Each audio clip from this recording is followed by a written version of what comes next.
नमस्कार दोस्तों, स्वागत है आपका मार्कंडे पुराण में। आज हम देखेंगे रौच्य मनु की उत्पत्ति कथा। तो आइए दोस्तों शुरू करते हैं।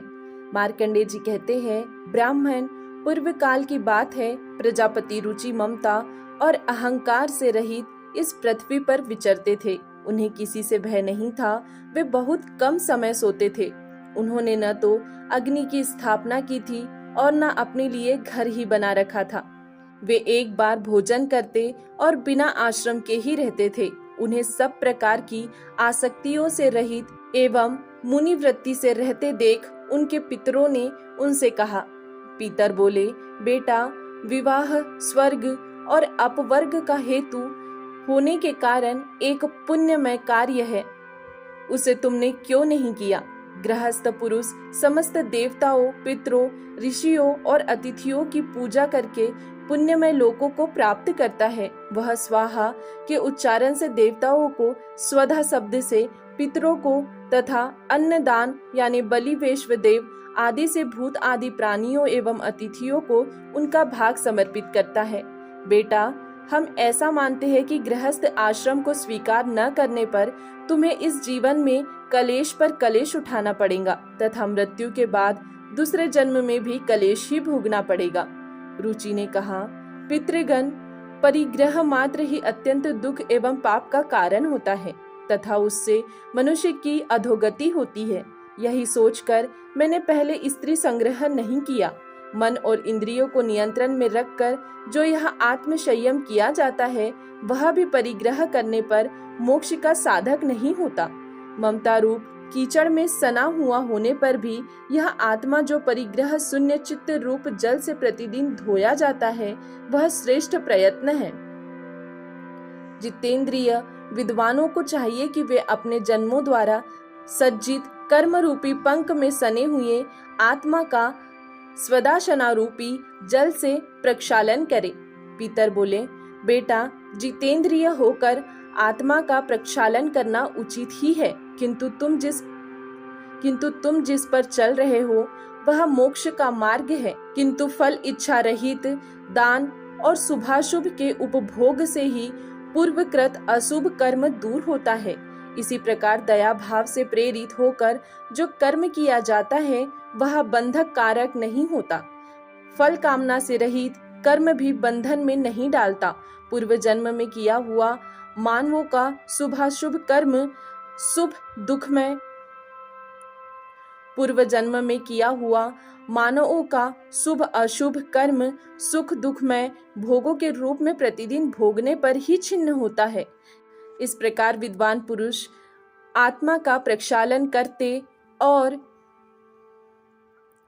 उसकी बंधनों से रक्षा करते हैं। ऐसा करने से वह अविवेक के कारण पाप रूपी कीचड़ में नहीं फंसता। रुचि ने पूछा, पितामहों, वेद में कर्म मार्ग को अविद्या कहा गया है, फिर क्यों आप लोग मुझे उस मार्ग में लगाते हैं? पितर बोले, यह सत्य है कि कर्म को अविद्या ही कहा गया है, इसमें तनिक भी मिथ्या नहीं है। फिर भी इतना तो निश्चित है कि उस विद्या की प्राप्ति में कर्म ही कारण है। विहित कर्म का पालन न करके जो अधम मनुष्य संयम करते हैं, वह संयम अंत में मोक्ष की प्राप्ति नहीं कराता, अपितु अधोगति में ले जाने वाला होता है। वत्स, तुम तो समझते हो कि मैं आत्मा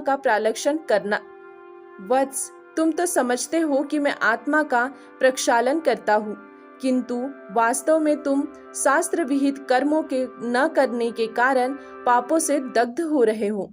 कर्म अविद्या होने पर भी विधि के पालन द्वारा सोधे हुए विष की भांति मनुष्यों का उपकार करने वाला ही होता है।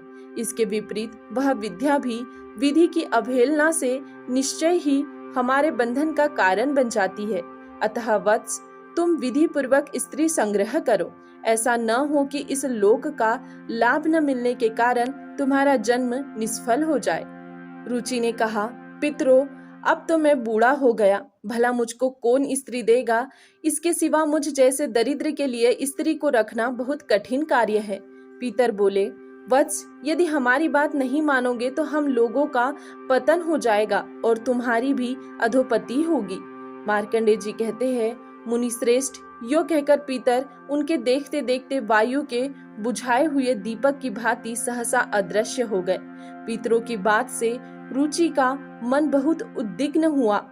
वे अपने विवाह के लिए कन्या प्राप्त करने की इच्छा से पृथ्वी पर विचरने लगे। वे पितरों के वचन रूप अग्नि से दग्ध हो रहे थे।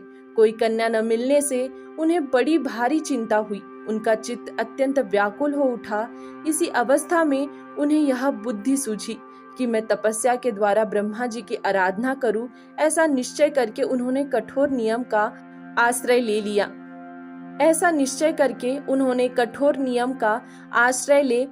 श्री ब्रह्मा जी की आराधना के निमित्त 100 वर्षों तक भारी तपस्या की। तदंतर लोक पितामह ब्रह्मा जी ने उन्हें दर्शन दिया और कहा, मैं प्रसन्न हूँ, तुम्हारी जो इच्छा हो मांग लो।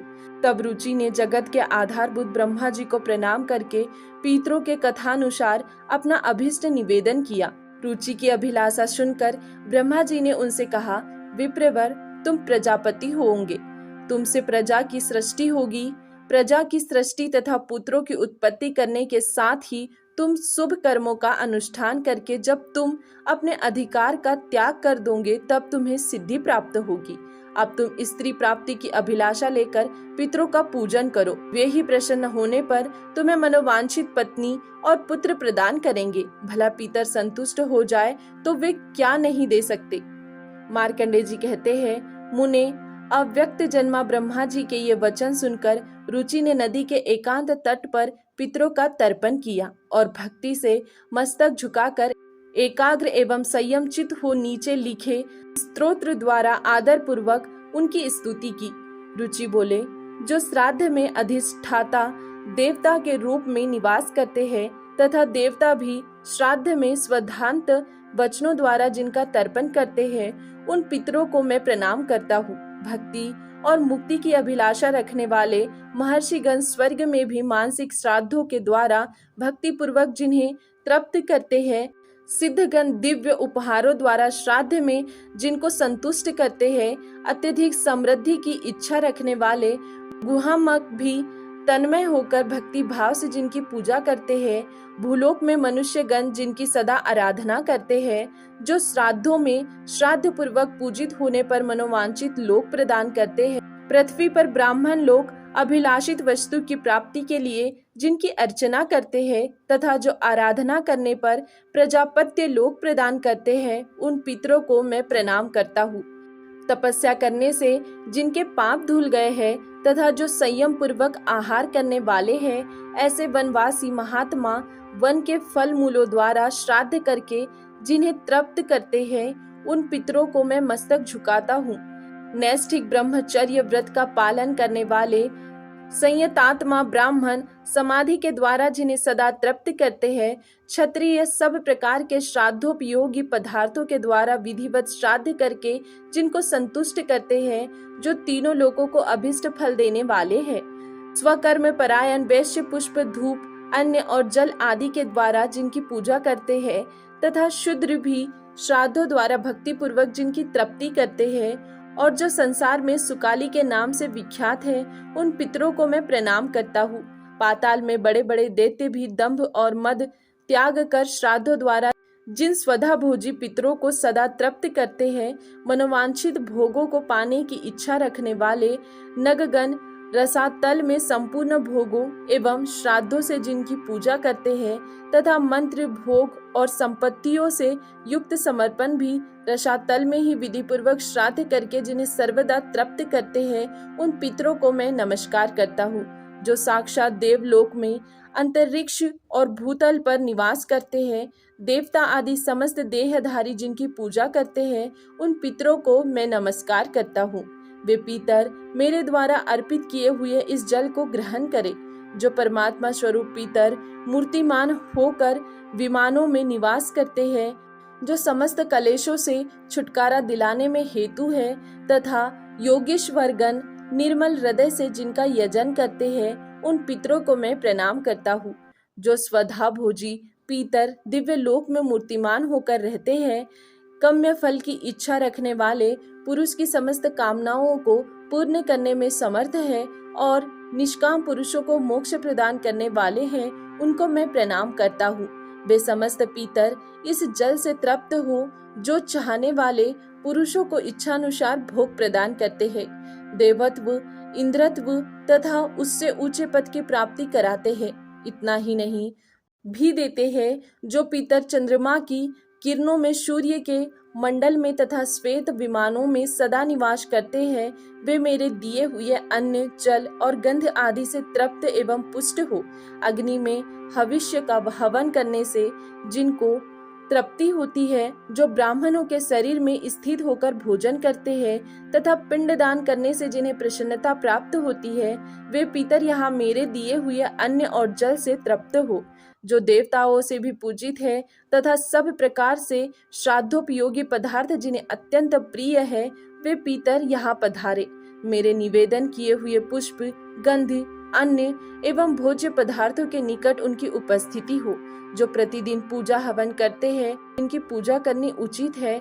जो अष्टकाओं में, वर्ष के अंत में तथा अभ्युद काल में भी पूजनीय है, वे मेरे पीतर वहाँ तृप्ति लाभ करे।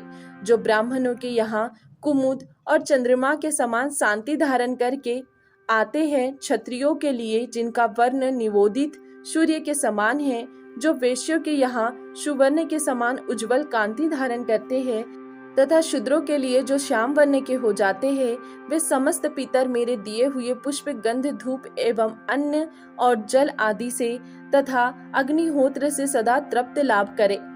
मैं उन सब को प्रणाम करता हूँ जो वैश्व देव पूर्वक समर्पित किए हुए श्राद्ध को पूर्ण तृप्ति के लिए भोजन करते हैं और तृप्त हो जाने पर ऐश्वर्य की सृष्टि करते हैं, वे पीतर यहाँ तृप्त हो। मैं उन सबको नमस्कार करता हूँ जो राक्षसों, भूतों तथा भयानक असुरों का नाश करते हैं, प्रजाजनों का अमंगल दूर करते हैं, जो देवताओं के भी पूर्ववर्ती तथा देवराज इंद्र के भी पूज्य है, वे यहाँ तृप्त हो। मैं उन्हें प्रणाम करता हूँ। अग्निस्वात्य पितृगण मेरी पूर्व दिशा की रक्षा करें। बर्हिषद पितृगण दक्षिण दिशा की रक्षा करें। आज्यप नाम वाले पितर पश्चिम दिशा की तथा सोमप संज्ञक पितर उत्तर दिशा की रक्षा करे। उन सब के स्वामी यमराज राक्षसों, भूतों, पिशाचों तथा असुरों के दोष से सब ओर से मेरी रक्षा करे। विश्वभूक, आराध्य, धर्म, धन्य, शुभानन, भूतिद, भूतिकृत और भूति ये पितरों के 9 गण हैं। कल्याण, कल्यताकर्ता, कल्यतराश्रय, कल्यता हेतु तथा अनज्ञ ये पितरों के 6 गण माने गए हैं। वर, वरेण्य, वरद, पुष्टिद, तुष्टिद, विश्वपाता तथा धाता ये पितरों के 7 गण हैं। महान, महात्मा, महित, महिमावान और महाबल ये पितरों के पाप नाशक 5 गण हैं। सुखद, धनद, धर्मद और भूतिद ये पितरों के 4 गण कहे गए हैं। इस प्रकार कुल 31 पितृगण हैं जिन्होंने संपूर्ण जगत को व्याप्त कर रखा है। वे सब पूर्ण तृप्त होकर मुझ पर संतुष्ट हो और सदा मेरा हित करे। मार्कंडेय जी कहते हैं, मुने इस प्रकार स्तुति करते हुए रुचि के समक्ष सहसा एक बहुत ऊंचा तेज पुंज प्रकट हुआ जो संपूर्ण आकाश में व्याप्त था। समस्त संसार को व्याप्त करके स्थित हुए उस महान तेज को देखकर रुचि ने पृथ्वी पर घुटने टेक दिए और इस स्तोत्र का गान किया। रुचि बोले, जो सबके द्वारा पूजित, अमूर्त, अत्यंत तेजस्वी, ध्यानी तथा दिव्य दृष्टि संपन्न है, उन पितरों को मैं सदा नमस्कार करता हूँ। जो इंद्र आदि देवताओं, दक्ष, मारीच, सप्तर्षियों तथा दूसरों के भी नेता है, कामना की पूर्ति करने वाले उन पितरों को मैं प्रणाम करता हूँ। जो मनु आदि राजश्रियों, मुनीश्वरों तथा सूर्य और चंद्रमा के भी नायक है, उन समस्त पितरों को मैं जल और समुद्र में भी नमस्कार करता हूँ। नक्षत्रों, ग्रहों, वायु, अग्नि, आकाश और धूलोक तथा पृथ्वी के भी जो नेता है, उन पितरों को मैं हाथ जोड़कर प्रणाम करता हूँ। जो देवर्षियों के जन्मदाता, समस्त लोकों द्वारा वंदित तथा सदा अक्षय फल के दाता है, उन पितरों को मैं हाथ जोड़कर प्रणाम करता हूँ। प्रजापति कश्यप, सोम, वरुण तथा योगेश्वरों के रूप में स्थित पितरों को सदा हाथ जोड़कर प्रणाम करता हूँ। 7 लोकों में स्थित सात पितृगणों को नमस्कार है। मैं योग दृष्टि संपन्न स्वयंभू ब्रह्मा जी को प्रणाम करता हूँ। चंद्रमा के आधार पर प्रतिष्ठित तथा योग मूर्तिधारी पितृगणों को मैं प्रणाम करता हूँ। साथ ही संपूर्ण जगत के पिता सोम को नमस्कार करता हूँ तथा अग्नि स्वरूप अन्य पितरों को भी प्रणाम करता हूँ, क्योंकि यह संपूर्ण जगत अग्नि और सोमज्ञ है। जो पीतर तेज में स्थित है एवं ब्रह्म स्वरूप है, उन संपूर्ण योगी पितरों को मैं एकाग्रचित होकर प्रणाम करता हूँ। उन्हें बारंबार नमस्कार है। वे स्वधा भोजी पितर मुझ पर प्रसन्न हो। मार्कंडेय जी कहते हैं, मुनि श्रेष्ठ, रुचि के इस प्रकार स्तुति करने पर वे पितर दसों दिशाओं को प्रकाशित करते हुए उस तेज से बाहर निकले। रुचि ने जो फूल, चंदन और अंगराग आदि समर्पित किए थे, उन सब से वशीभूत होकर वे पितर सामने खड़े दिखाई दिए। तब रुचि ने हाथ जोड़कर पुनः भक्ति पूर्वक उन्हें प्रणाम किया और बड़े आदर के साथ सबसे पृथक पृथक कहा, आपको नमस्कार है, आपको नमस्कार है। इससे प्रसन्न होकर पितरों ने मुनि श्रेष्ठ रुचि से कहा, वत्स, तुम कोई वर मांगो। तब उन्होंने मस्तक झुकाकर कहा, पितरों, इस समय ब्रह्मा जी ने मुझे सृष्टि करने का आदेश दिया है, इसीलिए मैं दिव्य गुणों से संपन्न उत्तम पत्नी चाहता हूँ, जिससे संतान की उत्पत्ति हो सके। पितरों ने कहा, वत्स, यही इसी समय तुम्हें अत्यंत मनोहर पत्नी प्राप्त होगी और उसके गर्भ से तुम्हें मनु संज्ञक उत्तम पुत्र की प्राप्ति होगी। वह बुद्धिमान पुत्र मनवंतर का स्वामी होगा और तुम्हारे ही नाम पर तीनों लोकों में रोच्य के नाम से उसकी ख्याति होगी। उसके ही महाबलवान और पराक्रमी बहुत से महात्मा पुत्र होंगे, जो इस पृथ्वी का पालन करेंगे। धर्मज्ञ, तुम भी प्रजापति होकर 4 प्रकार की प्रजा उत्पन्न करोगे और फिर अपना अधिकार छिन्न होने पर सिद्धि को प्राप्त होंगे। जो मनुष्य इस स्तोत्र से भक्ति पूर्वक हमारी स्तुति करेगा, उसके ऊपर संतुष्ट होकर हम लोग उसे मनोवांछित भोग तथा उत्तम आत्मज्ञान प्रदान करेंगे। जो निरोग शरीर, धन और पुत्र पौत्र आदि की इच्छा करता हो, वह सदा इस स्तोत्र से हम लोगों की स्तुति करे। यह स्तोत्र हम लोगों की प्रसन्नता बढ़ाने वाला है। जो श्राद्ध में भोजन करने वाले श्रेष्ठ ब्राह्मणों के सामने खड़ा हो भक्ति पूर्वक इस स्तोत्र का पाठ करेगा, उसके यहाँ स्तोत्र श्रवण के प्रेम से हम निश्चय ही उपस्थित होंगे और हमारे लिए किया हुआ श्राद्ध निःसंदेश अक्षय होगा। चाहे श्रोत्रिय ब्राह्मण से रहित श्राद्ध हो, चाहे वह किसी दोष से दूषित हो गया हो, अथवा अन्योन्य पार्जित धन से किया गया हो, अथवा श्राद्ध के लिए अयोग्य दूषित सामग्रियों से उसका अनुष्ठान हुआ हो, अनुचित समय या अयोग्य देश में हुआ हो, या उसमें विधि का उल्लंघन किया गया हो, अथवा लोगों ने बिना श्राद्ध के या दिखावे के लिए किया हो, तो भी वह श्राद्ध इस स्तोत्र के पाठ से हमारी तृप्ति करने में समर्थ होगा। हमें सुख देने वाला यह स्तोत्र जहाँ श्राद्ध में पढ़ा जाता है, वहाँ हम लोगों को 12 वर्षों तक बनी रहने वाली तृप्ति प्रदान करते हैं। यह स्तोत्र हेमंत ऋतु में श्राद्ध के अवसर पर सुनने से हमें 12 वर्षों के लिए तृप्ति प्रदान करता है। इसी प्रकार शिशिर ऋतु में यह कल्याणमय स्तोत्र हमें 24 वर्षों तक तृप्ति का कारण होता है। वसंत ऋतु के श्राद्ध में सुनाने पर यह 16 वर्षों तक तृप्ति का कारक होता है तथा ग्रीष्म ऋतु में पढ़े जाने पर भी यह उतने ही वर्षों तक तृप्ति का साधक होता है। रुचे, वर्षा ऋतु में किया हुआ श्राद्ध यदि किसी अंग से विकल हो तो भी इस स्तोत्र पाठ से पूर्ण होता है और उस श्राद्ध से हमें अक्षय तृप्ति होती है। शरद काल में भी श्राद्ध के अवसर पर यदि इसका पाठ हो तो यह हमें 15 वर्षों तक के लिए तृप्ति प्रदान करता है। जिस घर में यह स्तोत्र सदा लिखकर रखा जाता है, वहाँ श्राद्ध करने पर हमारी निश्चय ही उपस्थिति होती है। अतः महाभाग, श्राद्ध में भोजन करने वाले ब्राह्मणों के सामने तुम्हें यह स्तोत्र अवश्य सुनाना चाहिए, क्योंकि यह हमारी पुष्टि करने वाला है। मार्कंडेय जी कहते हैं, क्रोष्टुकी जी, तदंतर रुचि के समीप उन नदी के भीतर से छरहरे अंगों वाली मनोहर अप्सरा प्रमलोचा प्रकट हुई और महात्मा रुचि से मधुर वाणी में विनय पूर्वक बोली, तपस्वियों में श्रेष्ठ रुचि मेरी एक परम सुंदरी कन्या है। जो वरुण के पुत्र महात्मा पुष्कर से उत्पन्न हुई है। मैं उस सुंदरी कन्या को तुम्हें पत्नी बनाने के लिए देती हूँ, ग्रहण करो। उसके गर्भ से तुम्हारे पुत्र महाबुद्धिमान मनु का जन्म होगा।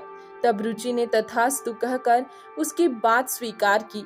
प्रमलोचना ने मालिनी को जल के बाहर प्रकट किया। मुनि श्रेष्ठ रुचि ने महर्षियों को बुलाकर नदी के तट पर उसका विधि पूर्वक पानी ग्रह किया। उसी के गर्भ से महापराक्रमी परम बुद्धिमान पुत्र का जन्म हुआ, जो इस भूमंडल में पिता के नाम पर रौच्य मनु के नाम से विख्यात हुआ। उनके मनवंतर में जो देवता, सप्तर्षि तथा मनुपुत्र नृपगण होने वाले, उन सब के नाम तुम्हें बतलाए जा चुके हैं। इस मनवंतर की कथा सुनने पर मनुष्यों के धर्म की वृद्धि, आरोग्य की प्राप्ति तथा धन धान्य और पुत्र की उत्पत्ति होती है। इसमें तनिक भी संदेह नहीं है।